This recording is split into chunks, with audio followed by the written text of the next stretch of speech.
Visual, put price along the vertical axis and quantity along the horizontal axis. I'm going to put in a supply curve and a demand curve.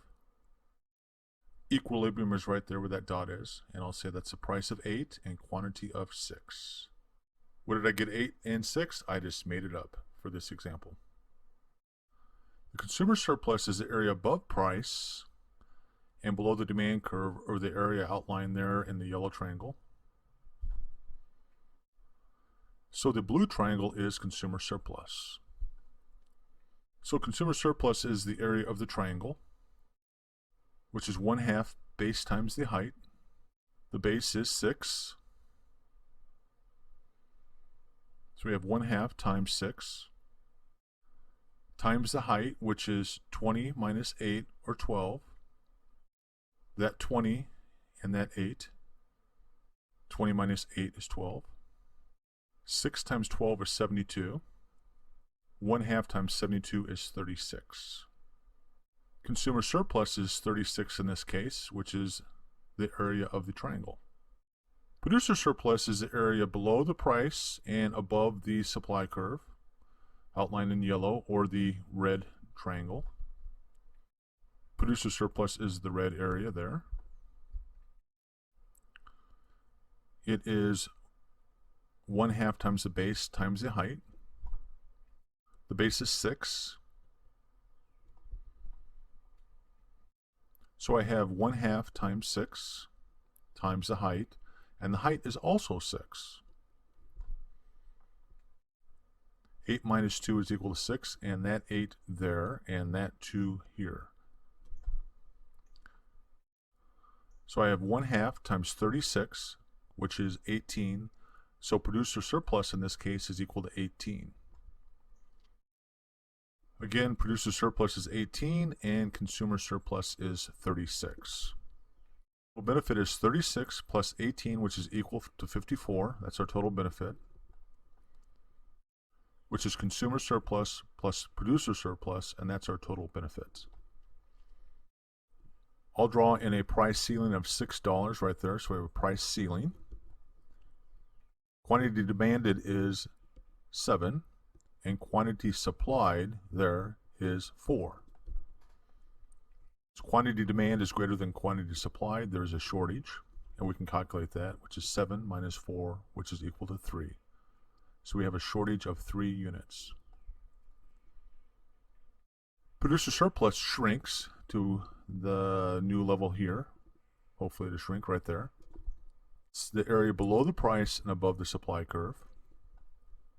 Since less is consumed, and is consumed at a quantity supply level, and I'll draw in the green line, consumer surplus also changes, and it becomes that triangle plus this rectangle. To calculate consumer surplus, I've got to take the area of the rectangle plus the area of the triangle and add those two together. And these two combined are consumer surplus. So the area of the rectangle is the base times the height, when the base is 4, which is that distance here. Let me show you. That's still 4, kind of slowly, but it's 4. It also has a height of 6. So the area becomes 4 times 6.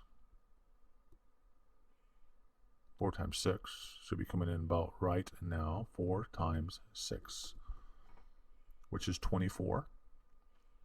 The area of that part of consumer surplus is 24. The area of the triangle is going to be a base of 4 as well.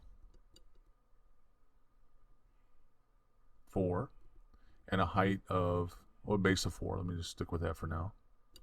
That right there, that's the base. And a height of 8.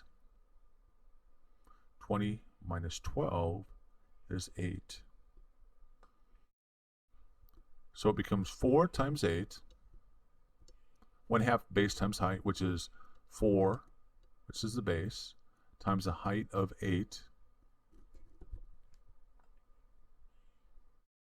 which is 1/2 times 32, and that equates to 16. So the area of the triangle is 16.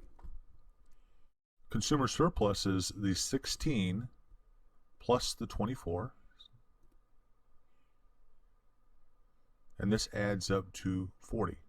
So consumer surplus is 40. Producer surplus becomes the area of the red triangle, which is still the area below the price and above the supply curve.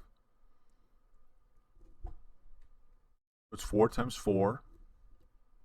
That's 6 minus 2 is equal to 4. So producer surplus becomes 1/2 times 4 times 4, or 16.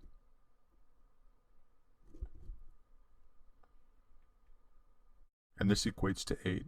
So producer surplus is 8. So it becomes total benefit is 40 plus 8 is equal to 48. And this is after price ceiling. Total benefit before is equal to 54. Total benefit after price ceiling is 48. So the dead weight loss is 6. There's a net loss of 6, basically. We call it dead weight lost. And that's that area right there, the gray, I guess that's a triangle. So the area of the triangle is 6. I could have also calculated the area of the two triangles. If I separate or put a line right there, the area of the top triangle would be 4, and the area of the bottom triangle would be 2, and of course those two added together equal 6. I could have done it that way as well. Either way works. One thing you might want to just watch this again and compare consumer surplus